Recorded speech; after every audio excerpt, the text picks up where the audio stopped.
Okay. Okay, yeah. So, and again, you can go to tstprep.com. You can find out more about classes and practice and courses and all that kind of stuff. This is our 3-year anniversary. Actually, we've been around for 3 years. It's been quite a journey, and we're celebrating by having 50% off. I know it's $50 off all private lessons. So you can check that out if you want practice questions, a teacher. You want to have everything kind of set up so you don't have to think about your schedule anymore. You can check out tstprep.com and you can check out that sale. I think it's starting on the weekend actually, so it's not quite happening yet, but it's going to start real soon. Okay, so just keep that in mind. And let's see here. Okay, so let's talk about what is an inference. And actually, I have some people asking and commenting. So let's see here. Let me try to do this. Yes, Leander says it sounds good. Thank you. Okay, good. And let's say Mary Lally. I'm sorry if I pronounced that wrong. Struggling with these questions. It would be great to listen to some advice. Yeah, so we're going to get into that. And everyone seems to be doing that. Okay. And so Felipe asked for the reading section, do you think sometimes there is more than one answer? So this is a good question. You know, there's going to be questions that are kind of tricky that you're not sure about if it's, you know, correct or not, that there's two choices that seem correct and you're not sure which one it is.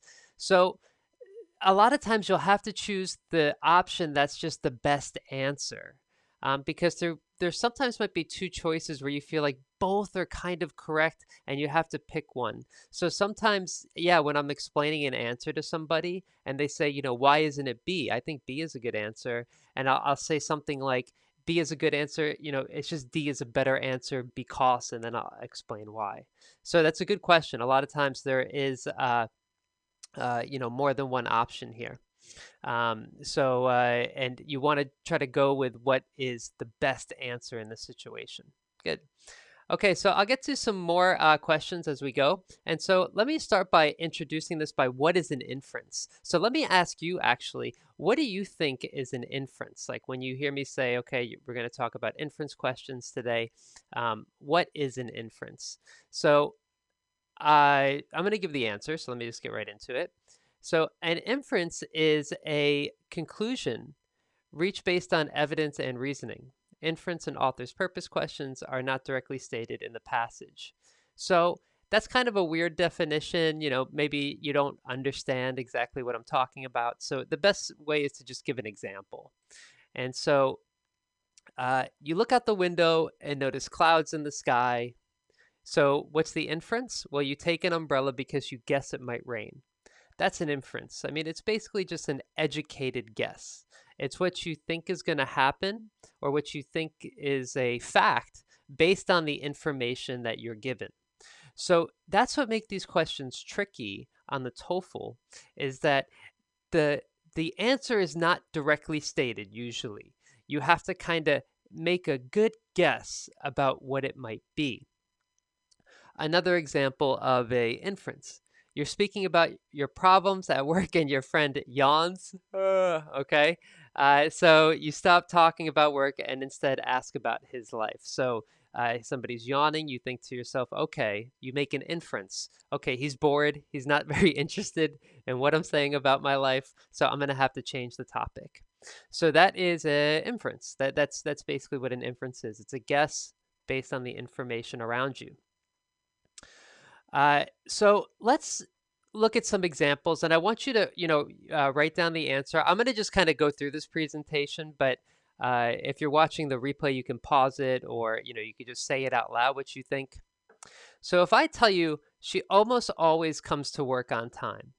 She almost always comes to work on time. What's the inference? What can you guess from this? By the way, let me just say about the structure of this talk that we're going to look at what is an inference, look at some examples of just general inferences, and then talk about strategy for inferences, and then at the end, do some example questions. So we're going to do a lot of things together. So don't worry about that. You know, if you're like, what is this? This isn't a TOEFL inference question. I know I'm going to get there.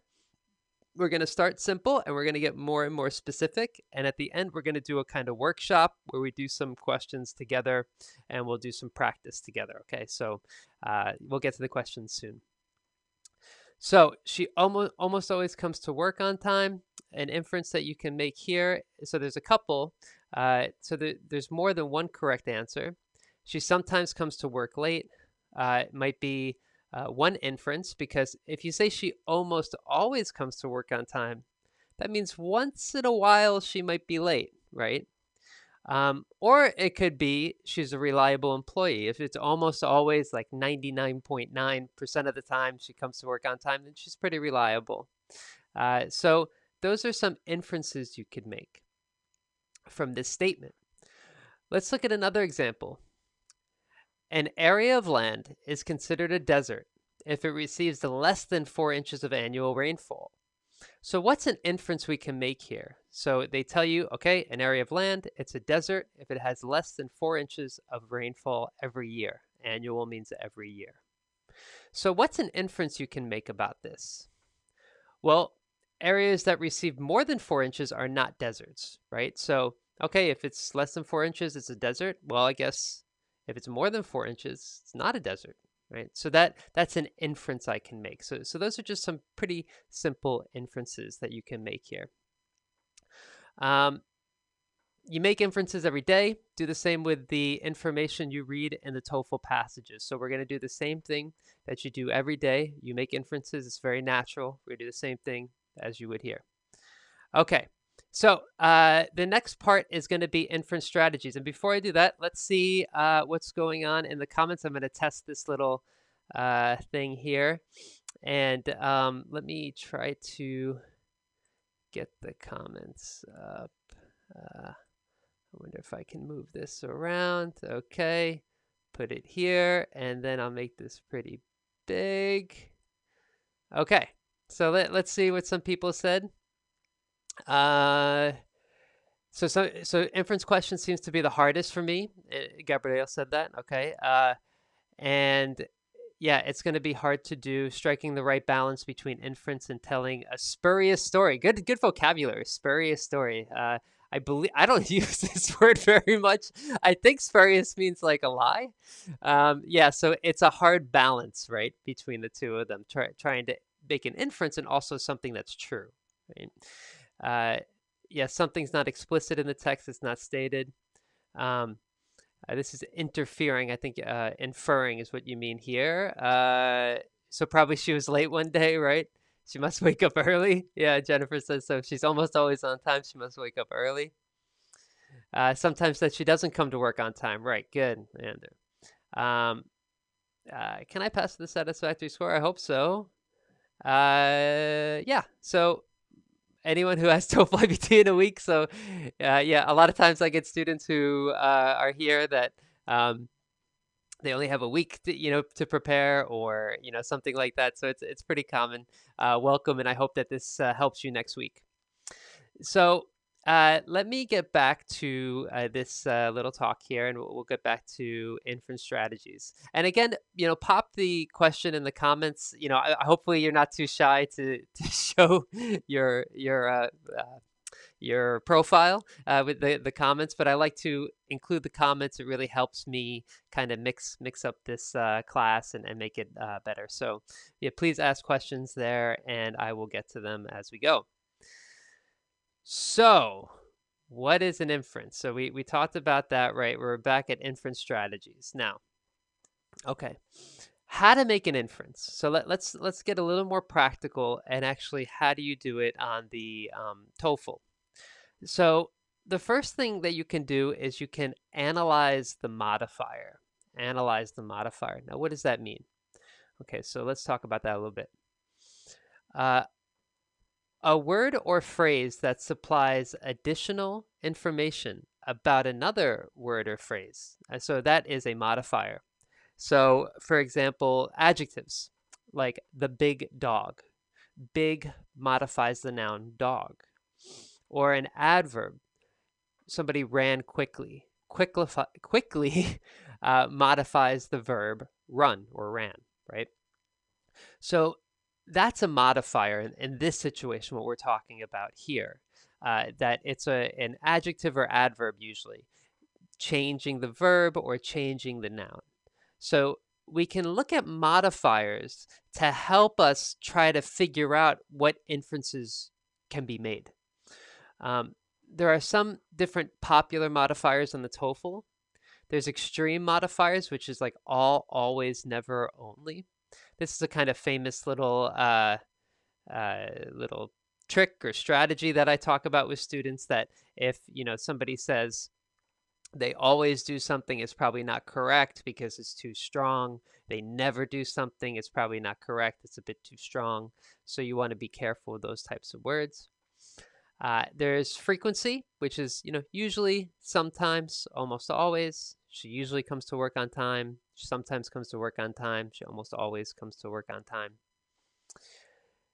Degree, some, most, almost all. Some butterflies are in South America. Most butterflies are in South America. Almost all butterflies are in South America. This is not true, but just giving you an example.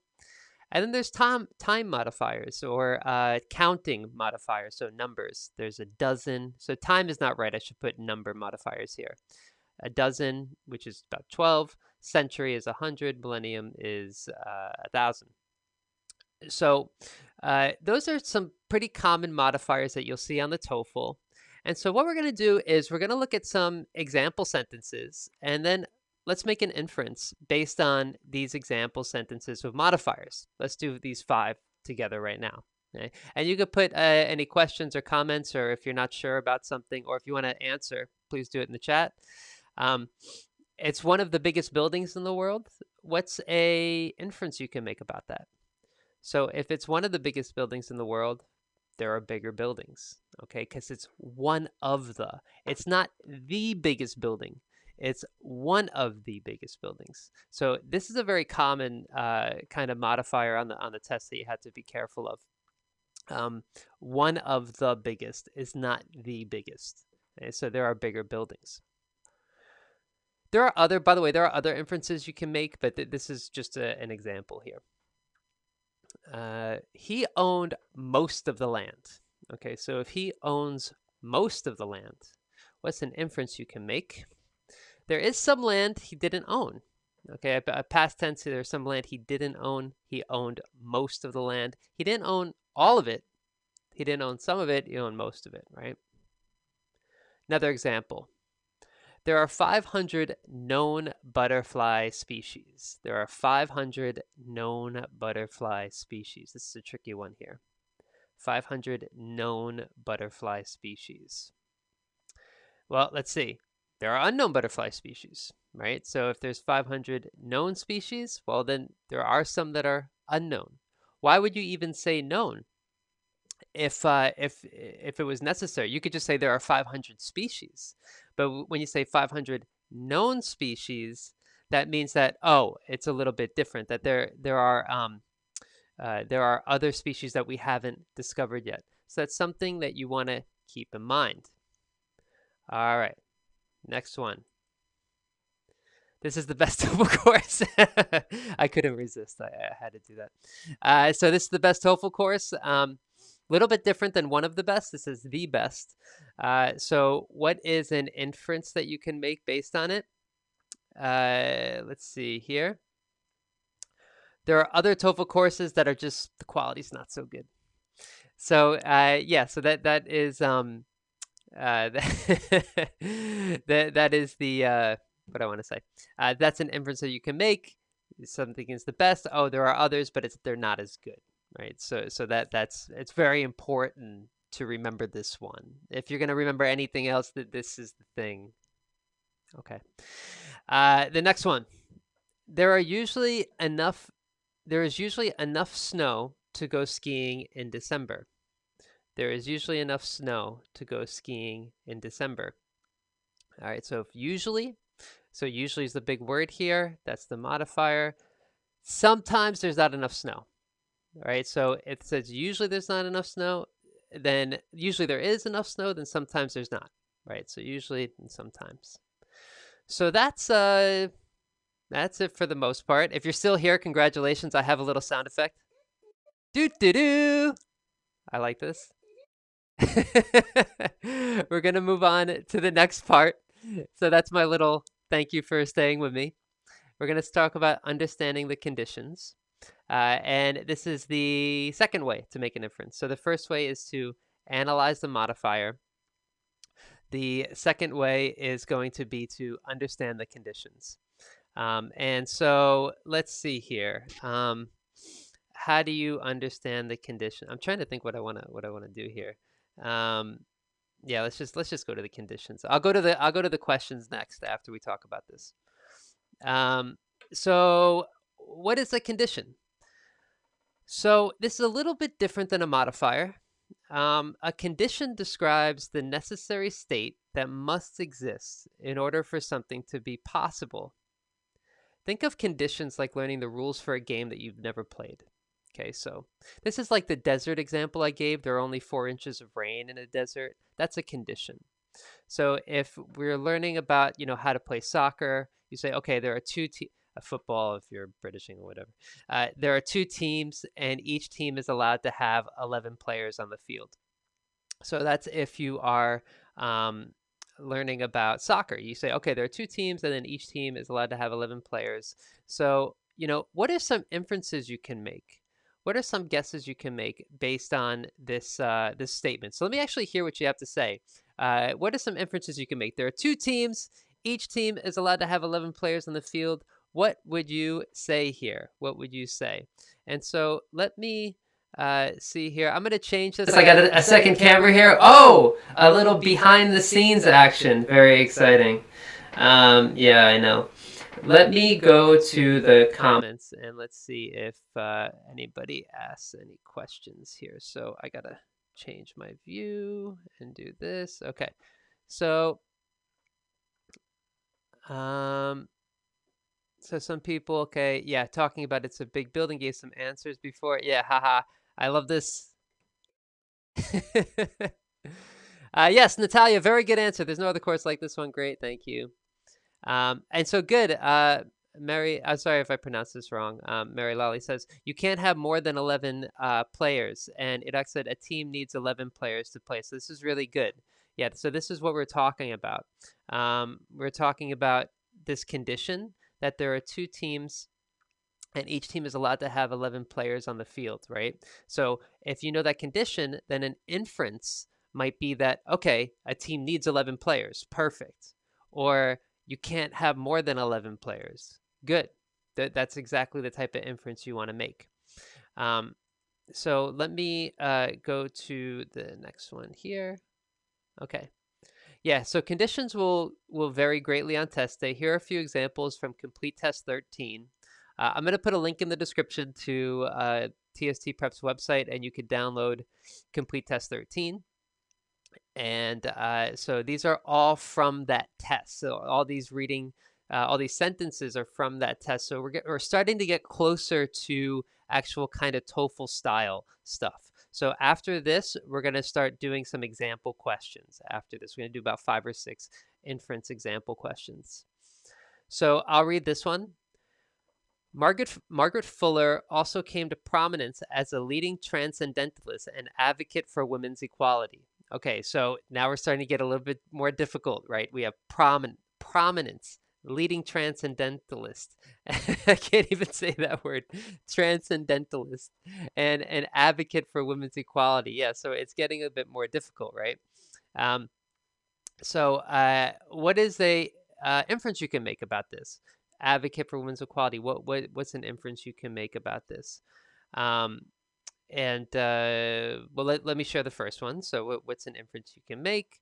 Well, you could say that women were not treated equally while she was alive, right? So if she's an advocate for women's equality, then you can maybe infer that there's a problem, that women aren't treated equal during this time. So that's an inference you can make based on this information. I'll give you another example from this. She's a leading transcendentalist. Um, you know, you could say that there are other transcendentalists who were also important at this time.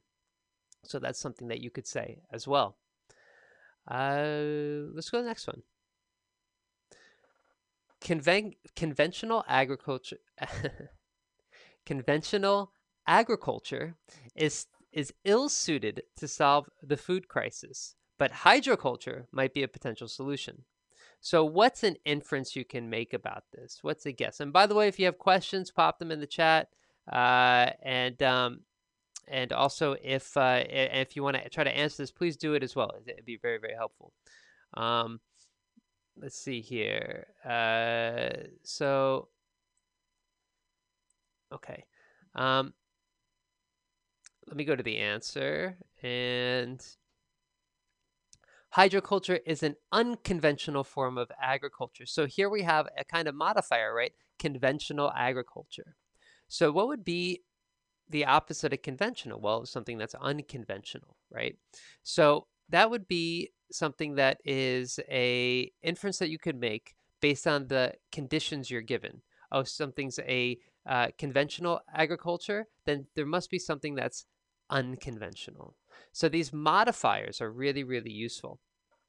All right, let's keep going here. Let's look at these other conditions. This is again from test 13. The indoor location allows farmers to create controlled environments. So the indoor location allows farmers to create controlled environments. So we have a condition, it's an indoor location, and we have controlled environments. What do you think is an inference you can make based on this? I'm going to do two more like this, by the way. Well, outdoor locations are harder to control. We have an indoor location. Okay, so they're talking about it. It's easier to control. So what can you infer? Well, if something's outdoors, it's harder to control. Right? So focusing on the conditions, I can make a lot of inferences here. You don't want to do this throughout the whole test. This is really just to help you answer these questions. But yeah, it's a skill that you'll have to kind of get used to.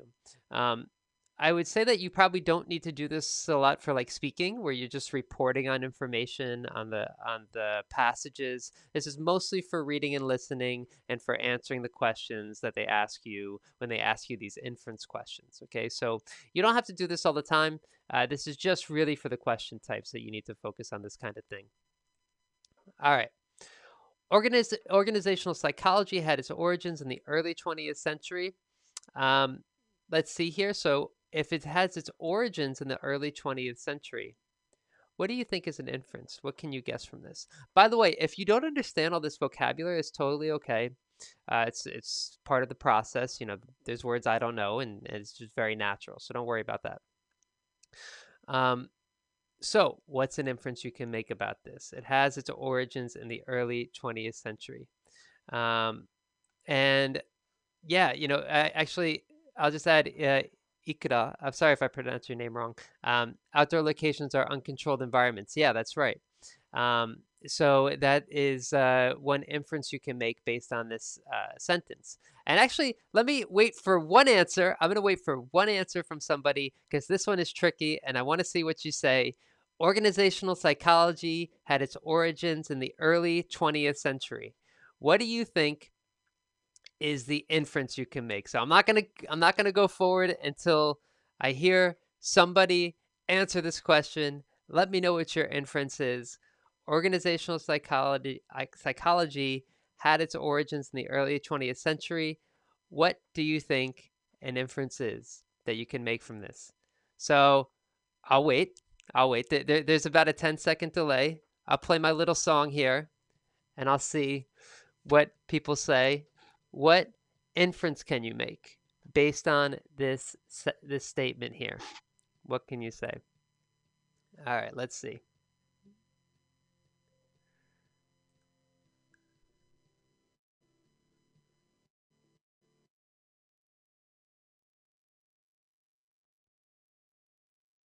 Okay, good. Ika said there was no organizational psychology before the 20th century. That's a good guess since it says it started in the early 20th century. Good. Natai said the same thing. It did not exist before the 20th century. And let me see. Actually, Mary Lully has a good question that I'm going to get to right after this part. which is, how can you tell, how do you identify this question? Um, Apart from the to me, time always causes a lot of stress. So I'm going to talk about how you can identify an inference questions. I'll talk about that real soon. Okay. And so the answer for this one, I'm going to give you another question and give you some time to answer. But for this one, yeah, I did the same inference. Organizational psychology did not exist before the early 20th century. Let's do one more inference together. And I'll do my little music. This is going to be a hard one. Okay, so let me read it. Ah, no, no, no, don't see the answer yet. Okay, so, oops. Um, so let me read this.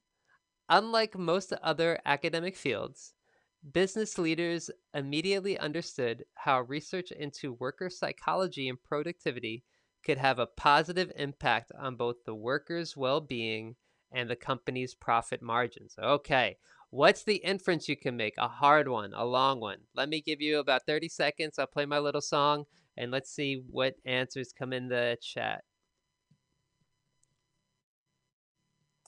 Unlike most academic fields, business leaders immediately understood how research into worker psychology and productivity could have a positive impact on both the workers' well being and the company's profit margins. What is a inference you can make?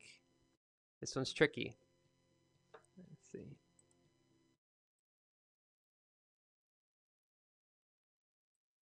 All right.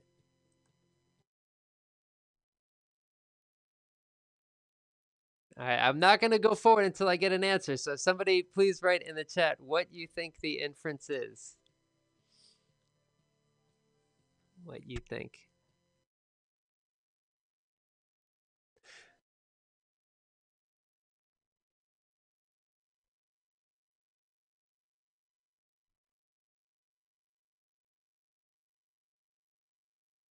Okay.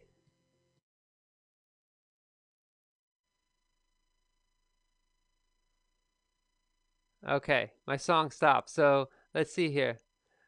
Luis asks, "What do you recommend?" And super chat MX $50. What do you recommend? Read all the text. Did you just? If somebody just made a donation, that's amazing. That's never happened to me before. Thank you, but I'll add the question here.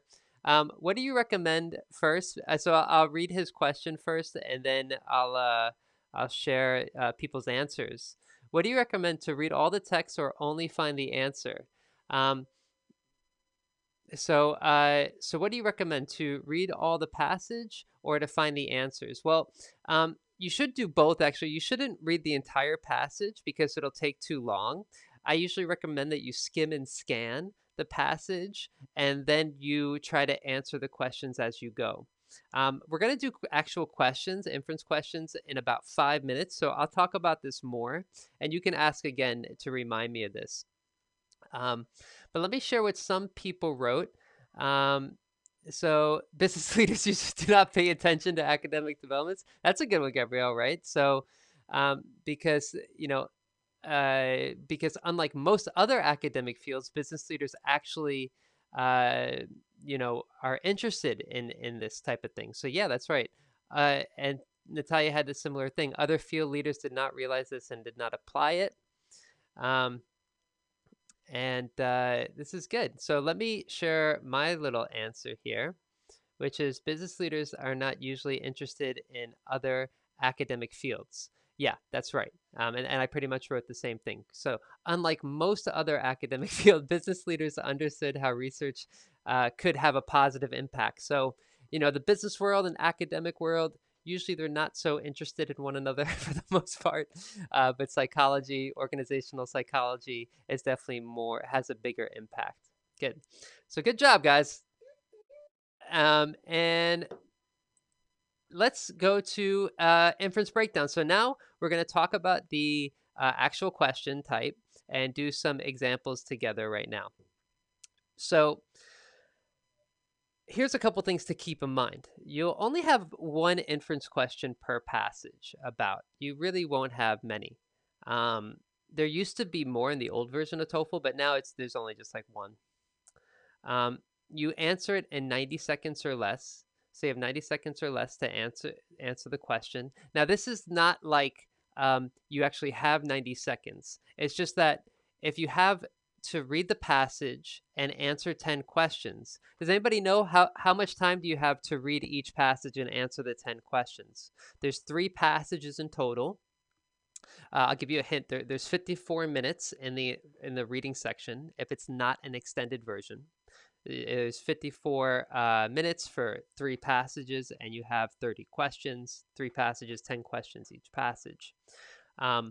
So yeah, how long do you have to finish one passage and answer all the questions? What do you guys think?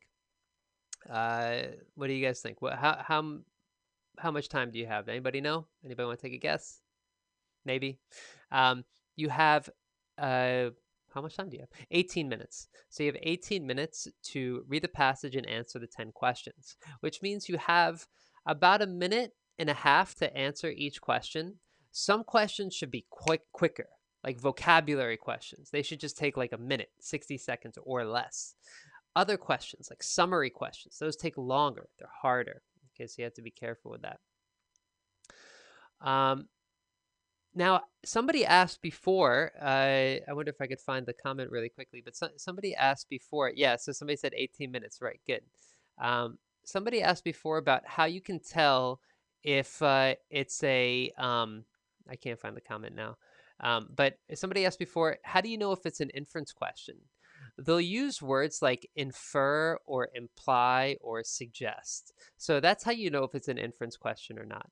What can you infer? What can you imply? What does the author suggest? Usually, if they use those verbs, it's a inference question. And inference are not directly stated in the passage. So yeah, sometimes they kind of are, but usually they're not. You kind of have to make a educated guess about what the answer is. And somebody brought up a good point that it's hard to know like when you're making an inference and when you're lying, right? So you have to kind of find a balance between that. So we're gonna look at some examples. This is how the actual TOEFL test is gonna look like. What we're gonna do is a little bit different. It's gonna look a little different. There are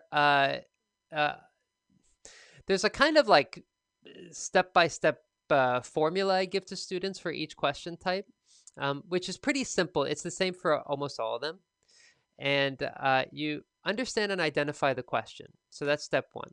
So make sure that you understand what the question is. So if I look at this example here, and I look at the question, what can be inferred about Margaret Fuller? So I see infer, and I think, okay, this is an inference question, right? So that's step 1. I'm going to come back to this, so I'm going to go back and forth. So you understand and identify the question. Okay, it's an inference question. Okay, it's a detail question. Okay, it's a vocabulary question, right? The second thing, find 7 or fewer keywords to focus on. Keywords are usually proper nouns. So for example, like Margaret Fuller. So I'm going to focus on Margaret Fuller and maybe transcendentalists. So I do this so I can find the information quickly. It's very easy for this example. This is a short paragraph, and the first word is Margaret Fuller right here, so I have to start reading here. But keywords can help you find the information kind of quickly. So if you focus on like Margaret Fuller and transcendentalists, I'll try to find the information here.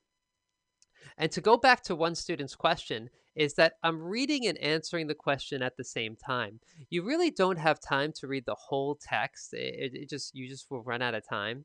So instead, what happens is that you want to look at the you want to scan the passage, get an idea about it for a couple minutes, and then start answering the questions. And the questions go in order. So question 1 will be about paragraph 1. Question 2 will be about paragraph 2. Question 3 will be maybe not paragraph 2 or 3, but it'll be after question 2. Question 3 will be after question 2 in the passage. So it won't be one question per paragraph, but the questions should go in a kind of order where question 1 is here in the text, question 2 is here in the text, question 3 is here in the text, question 4 is here. So you're kind of reading and answering the questions naturally. There was something else I wanted to say about that. Um, the one difference might be a summary question where they ask you about everything, but when you get to the summary questions are always question number 10, right? So when you get to the end, number 10, you will have already read most of the passage to answer the questions. Okay. So that's the thing that I do. I understand and identify the question. Okay, it's an inference. I find 7 or fewer keywords. Okay, Margaret Fuller and maybe transcendentalists. Okay. And then what I start doing is that I scan the paragraph for information. Okay, so I'm looking here. Okay, oh, there's Margaret Fuller. There's transcendentalist. All right, it's very simple. This isn't a very complicated formula or anything like that. By the way, some people are liking this. That's great. I actually see a thumb go up. It's very nice. Thank you for that. Thank you for liking. It's nice to see on these lives. This is the first time I'm seeing it, so it's kind of nice. Thank you. Uh, and then the fourth thing is to eliminate one option. Oh, I'm sorry. I'm sorry. I got to share my screen again. Let me go back here. Apologies. So you scan individual paragraphs for information. So you look here, you try to look for, okay, Margaret Fuller is here. Transcendentalist. Okay, here's transcendentalist right here. Okay, fine. And then the fourth step is to eliminate at least one option. So I go through here and then I try to find at least one thing that's wrong. So what can be inferred about Margaret Fuller? So we can do this together, actually. A, she was the most famous transcendentalist of her time. So this is highlighted in yellow where this answer comes from. Margaret Fuller also came to prominence as a leading transcendentalist. So we have leading transcendentalist, and this is most famous. So here we have our modifiers, right? Most famous is not the same as leading. Okay, so when somebody is most famous, they're number one. But this says she's one of he's a leading transcendentalist. So this is not correct. We can eliminate A. And then we have to look at the other ones. B, she attended Harvard University even though women were not allowed at that time. Because she was a woman, she could not attend Harvard as it was a male-only institution for undergraduate students until 1973. So, I mean, they might say this later, but I've read this passage already, so I know that they don't. So she attended Harvard University. It's not correct. She could not attend Harvard. It actually just says that the opposite. C, she held positions that most women did not in her time. Okay. However, she was later granted the use of the library there because of her towering intellect, which means she's pretty smart. In 1840, she became the editor of The Dial, a transcendental journal, and she later found employment as a book reviewer for the New York Tribune. Okay, so these are her jobs and the things that she could do. She was in a library. She was a journalist.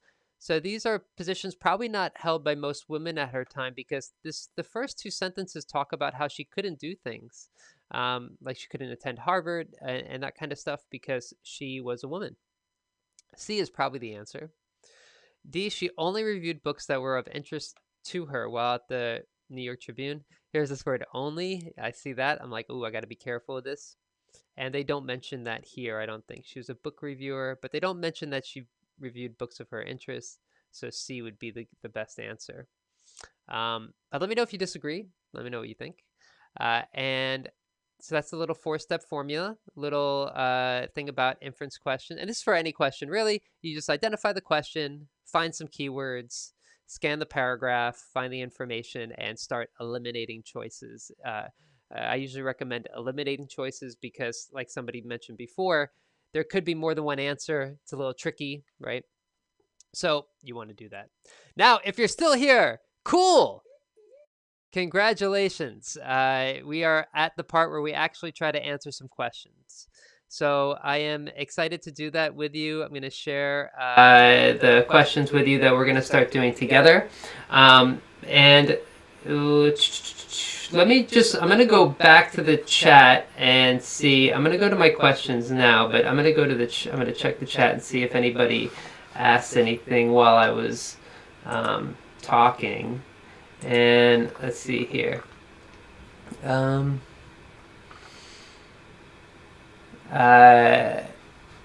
Yeah, Natalia asks, I do these every week now. This is a new thing that I'm doing these TOEFL practice every week. I'm also going to be doing a live session later today on another chat about reading.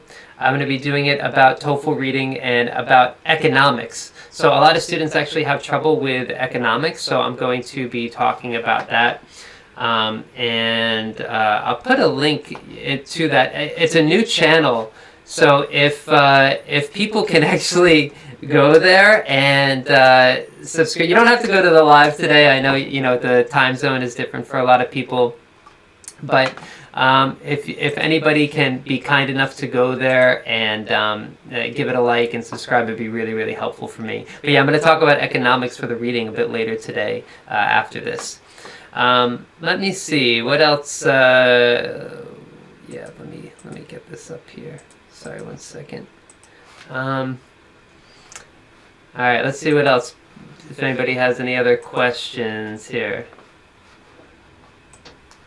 Okay, so, Marilyn says, what's the best way to eliminate one answer? It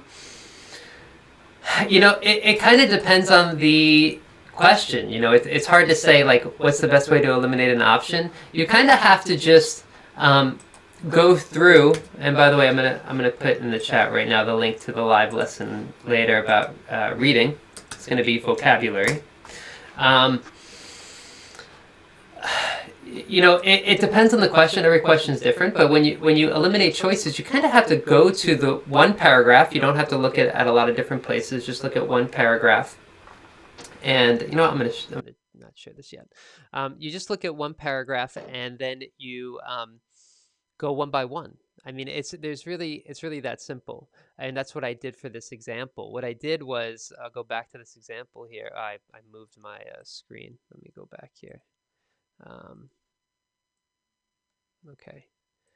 Yeah, so what I did was I just went A, B, C, D, and I just started eliminating choices. Now, it's really easy to do for me here, and I've done this before. It's a lot more stressful on test day, to have to kind of go through one at a time. You're running out of time.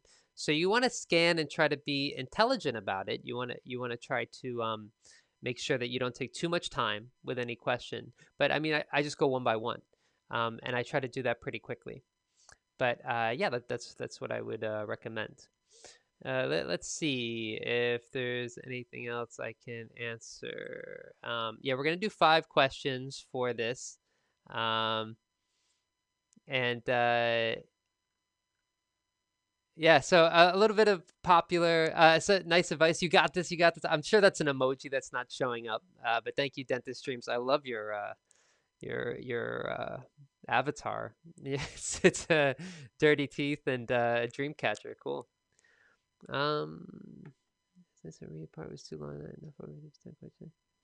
Yeah. So Muhammad was saying that he took the IBT last Saturday. Everything was fine except the reading part. It was too long. He had an extended reading passage. Now, if you get an extended reading, that means that you get 4 reading passages instead of 3, and you'll have 72 minutes, an extra 18 minutes instead of 54 minutes. One of those won't count. So what do I mean? One of those won't count. One of the reading passages is a kind of like test, like the ETS is trying to test to see if it's a valid reading passage. So one of them won't count. Yeah, so just something to keep in mind. You might get 4 passages and an extra one, and time management is an issue. So you'll have to practice that. Something to be aware of. I just really like this person's avatar of Kobe beef. Is the order of the options same as the passage? Sochiro? I don't know if so yeah. Basically, the question 1 will be up here. Question 2 will be right under question 1. Question 3 will be right under question 2. So they'll go in chronological order. And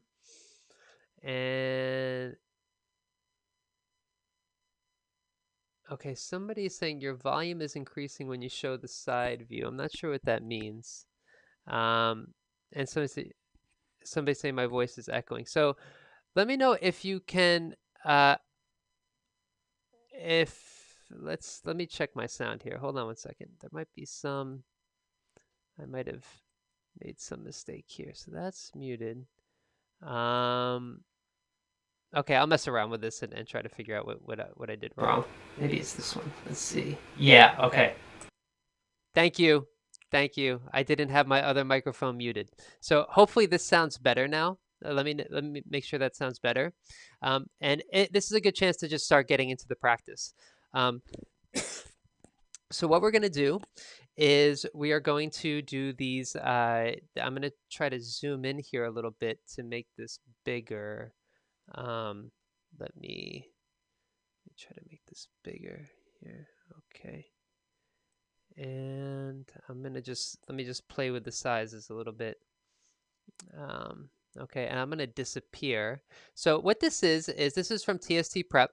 We have these short reading passages to help you practice.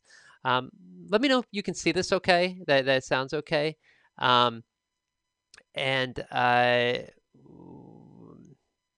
Okay, so yeah, let me know that you can see this okay. What I'm gonna do is that I'm gonna just set a timer for 90 seconds, try to answer this question, and we're gonna do 5 of these, okay? And try to answer the question the best you can, and we'll do it together after. So I'm gonna go away and have you guys try it out. All right, here we go.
All right. So let's see how you did. I didn't have my timer on, so I have to mess with this for a second. I had a timer added before that I need to. I wonder if I can add it really quickly so you can have it next time.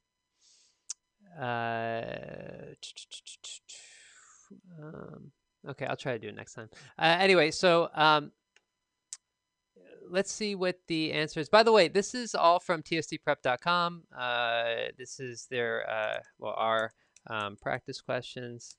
And so, yeah, let me know in the chat what you think the answer was. And I'm going to try to just kind of play with this a little bit, try to make it a little bigger and see if we can kind of make myself smaller too.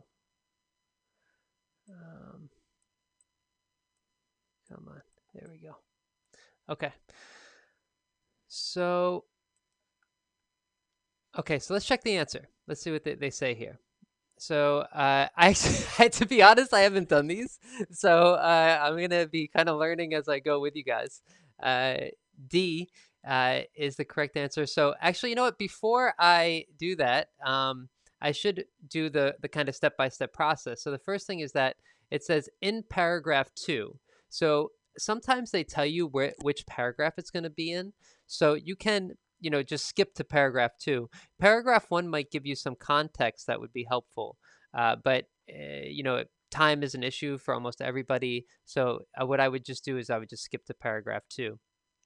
And then I'm looking at the question type. It says infer. Okay, so I know it's an inference question. And then I'm looking for some keywords. So I'm looking for words like a microscope's lens, and maybe from choice A, multiple lenses. So I look here, optimally change the orientation of the image that the user sees. Okay, so it changes orientation. If the slide is moved left, okay, it'll appear to move right. If it moved down, it'll move up. Okay, so I'm looking so far, and I've read about half of this. And I see it's talking about the way that the microphone changes the image. Like, it goes up, it goes down, it goes backwards, vice versa, it goes backwards. So I'm going to look at the other options to see if any of them connect with this, because I see multiple lenses make it easier to see. I don't see this mentioned yet, so I'm not sure. I look at B, any movement will cause the microscope to shift. This word any kind of throws me off because it's a little strong. Let's see, right side up. And if it move down, it'll move up. Okay. Any movement will cause the microscope to shift. Okay, so I don't know about that. They're talking about the microscope to shift and not the lens itself or the view. So I don't think B is correct. Scientists must be aware of how objects change when seen through a microscope. So scientists haven't been mentioned yet. That wouldn't be a bad inference, I guess, but I really can't make that inference. So this is a good example of, like, I could make an inference that scientists need to be aware of how microscopes work, but there isn't any hint or suggestion I'm just bringing my own knowledge. So that's where you really want to be careful. You don't want to bring your own knowledge. You want to be able to use the information that you're given. Due to its name, it's natural for microscope lenses to be smaller than regular ones. Well, I don't see that anywhere yet. So let me keep reading. This occurs because microscopes use 2 sets of lenses. And this is to produce an inverted image, but as I work in something, but include additional system that makes the final image appear to be upright. Let's see here. So D is the correct answer because it best describes it from the paragraph. Light causes the lenses to produce, so we can infer that a light is required to use a microscope. C is incorrect because it goes beyond what the passage says about the light must be. I don't really understand this answer. A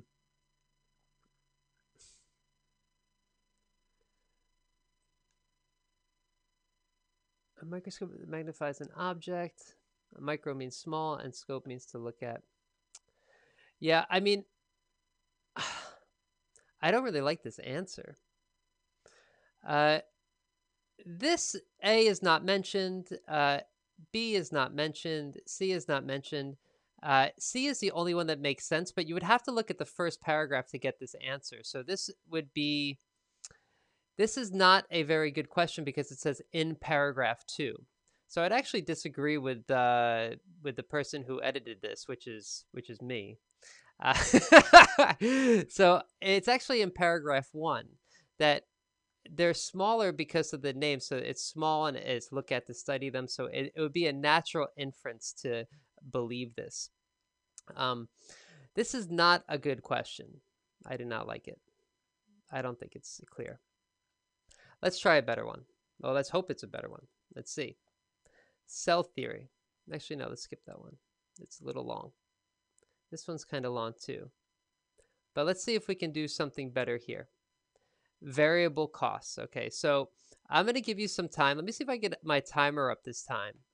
And let's see if we can do a better job here. So give me 1 second. See if I can get a timer, which I don't know if I'm going to be able to do or not. Timer. Okay, I'm going to just give you 90 seconds. Actually, what I'll do is I'll hold up my phone to the screen, and I'm going to zoom out a bit so you have more you can see this a little bit better. Let me zoom out a bit more. And I'm going to stay on the screen so I can put my timer up. So you can see I'm just going to hold my timer up to the screen here to make it easier. Okay. And so hopefully it's still a little bit too, let me zoom out a little bit more. Come on. Come on. Okay. That might be a bit too small. Sorry, I got to just fiddle with this a little bit to make it a good size for you guys. I hope that's okay. I know it's a little bit small. I hope it's okay. All right, so here we go. 90 seconds. Let me start my timer now. Here we go.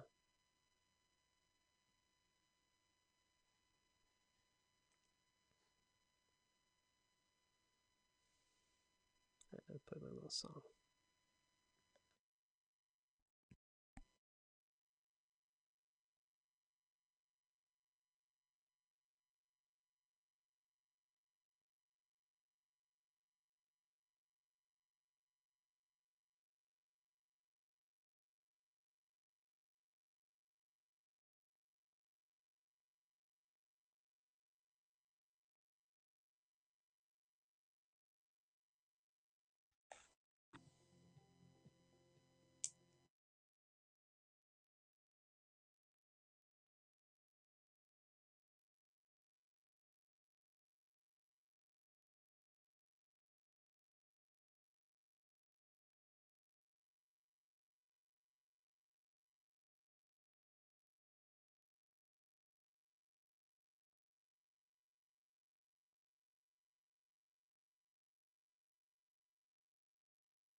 Okay.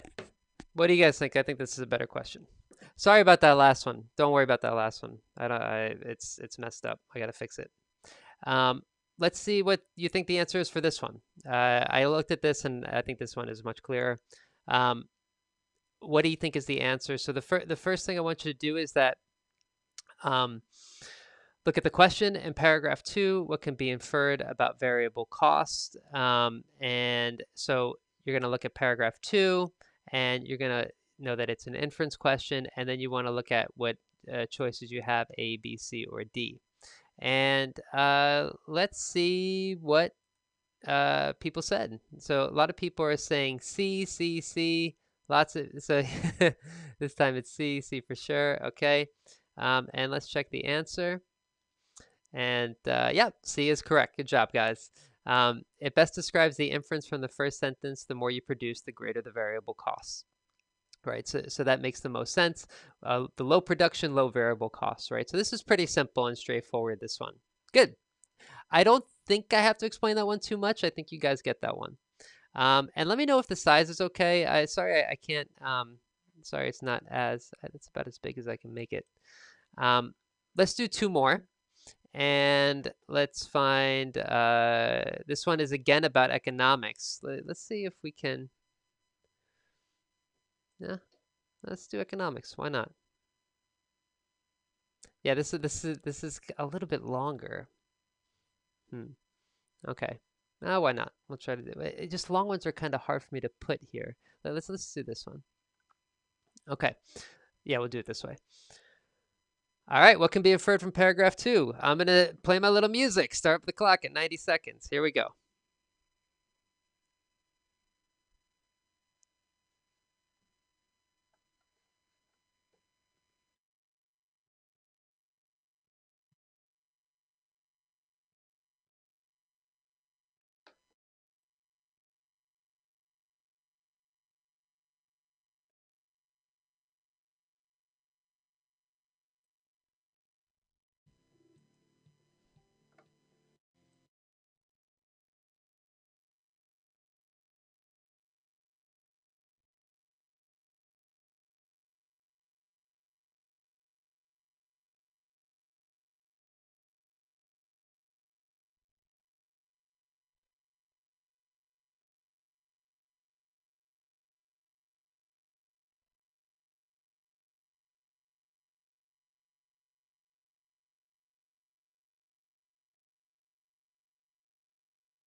10 seconds.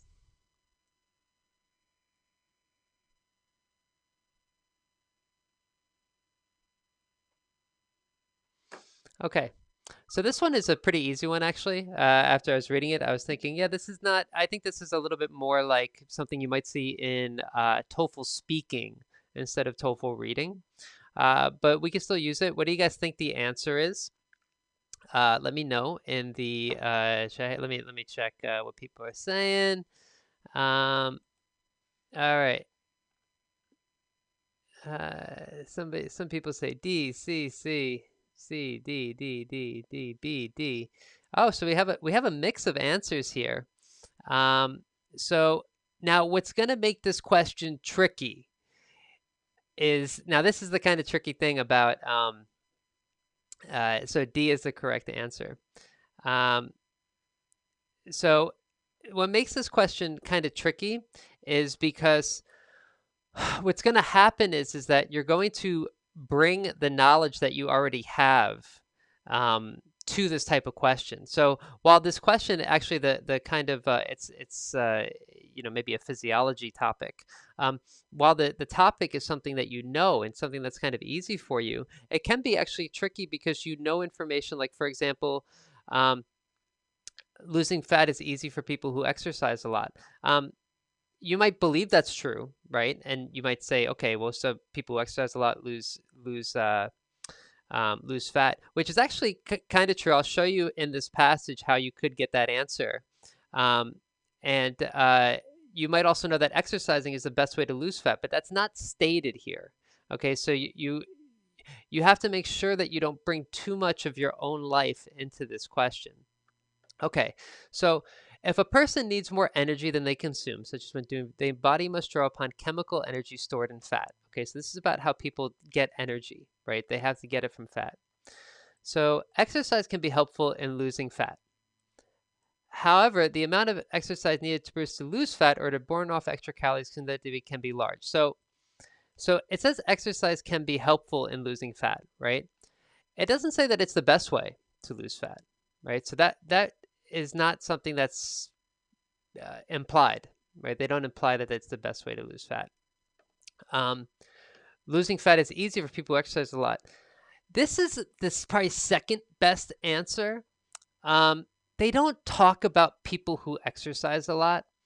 And you know, it does make sense, you know, so, you know, if exercise is a way to lose fat, then, you know, losing fat is easier for people who exercise a lot. Well, this isn't necessarily stated here. So this is where the TOEFL gets kind of tricky, right? Now, the reason why D is the best answer, so it says, so exercise can be helpful in losing fat. So exercise can be helpful in losing fat. What that implies is that there are other ways to lose fat besides just exercising, particularly, I mean, if I'm bringing information from my own head is diet, right? So this is where the TOEFL gets tricky, where there's two answers that are okay, but one answer is a little bit better than the other. So I'm sure some people will disagree with me on this, that they'll say B is a good answer, but it's easy for people who exercise a lot. They don't talk about people here, really. They don't talk about, you know, that it's easier or more difficult. They're not mentioned. So D is a better answer, just a better answer here. Right. But let me know if you disagree in the chats. I'm sure I'll get some people who disagree with me. Let's go to one more. All right, let's do one more. And I'll try to do one that's not so long just because I don't want to. Okay, this is the kind of shorter one. This is a little bit of history. Yay, I know everyone loves history. I wonder if there's any way I can. Okay, so I'm going to cut off the title here. I'll just show the title and then I'm going to cut it off. The Early Roman Empire. So that's the title here. And we'll you'll read this passage and then try to answer. So this will be a little bit longer, a little bit harder. And let me, I guess I could squeeze pretty much everything in there. I don't want to make it smaller because I don't want to cut everything. But hopefully you can see it. Let's start. Let me get my timer up, hold it up to the screen. And here we go.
All right, 5, 4, 2, 1. What do we got? Let's see. What do you think? What do you think this one is? I had to kind of speed read a little bit to get to this. So that's time is an issue. So, what we're doing right now is something I want you to practice is to have shorter passages, set a timer, try to go through all of them. But again, we're looking here at the question and it asks you, what can you infer from the passage? And then you have to look, okay, so we have 27 to 180. I look up here, okay, 27 to 180 is right in the first sentence. So I pretty much start reading from the beginning and kind of scan. Um, I also look for Christians. They mentioned Christians here. It was difficult for non-Christians, so I'm looking. I see Christianity here. So I'm looking at some of these words and trying to figure out what these things mean. Um, let's see what your answer is. Let's see if I'm going to give you one of these. Yay or boo. Okay, let's see what people said here. So we get a lot of people saying B, B. We have D, we have C. Most people are saying B. Let's see if that is correct. And yay! So, um, uh, B is the correct answer because it best describes the inference from this passage. The passage discusses how the time between 27 to 180 was a time of peace and prosperity. Yeah, so um, just from the first sentence, it says that from here to here, it was a time of peace and prosperity. So you could infer that after that, it wasn't so peaceful. Now, the territories of the Roman Empire prior to 27 were very peaceful, so that we can't infer because they say in this time it was peaceful, but we don't know about before, right? Um, the death of Marcus Aurelius led to the rise of Christianity, so I didn't see that anywhere. I was trying to find Marcus Aurelius, but I don't see him mentioned. Maybe somebody can point it in the right. Oh, here it is. So he died in 180. And then Christianity, the rise of the religion, the period of the early empire witnessed the rise of Christianity. So this is still during that time, 27 to 180. Marcus Aurelius died after that. And there's nothing to suggest that his death led to the rise of Christianity. It's not because he died, more people became Christian. Yeah, so that's why. And then it was difficult for non-Christians. So they don't mention that. They talk about Christianity. They talk about some people it was not so difficult for, but I mean, one group of non-Christians were Romans, and it seemed to be fine for them. So that is why the best answer is B. But yeah, you're still here. That's amazing. Sorry, it was kind of long. I hope you found it helpful. Let me know if you want to do more of these types of workshops in the chat. If you want to do more of this kind of inference question stuff, or not just inference, but other question types. Some people said that they wanted to do something on summary questions, so I'll be happy to do that. And also, make sure you check out tstprep.com. Right now, this weekend, it's $50 off all private lessons. In the private lessons, you have a teacher that gives you a study plan. They give you all the practice tests you need, all the practice questions, all the activities if you're practicing speaking, reading, writing, listening. Everything you need in one place. Definitely check it out, tstprep.com. They have all these questions like the ones that we did here as well. One question wasn't so great, but most of the questions are pretty helpful. But that's it, guys. Thank you so much. There's a million other things you could be doing besides studying for the TOEFL. So thank you for being here. I hope you found it helpful. And yeah, I'm going to do another live in about 45 minutes on my other channel. I put a link in the chat description below. So if you want to do some more reading practice, I'll be there. All right. Take care, guys. Bye-bye. Yeah.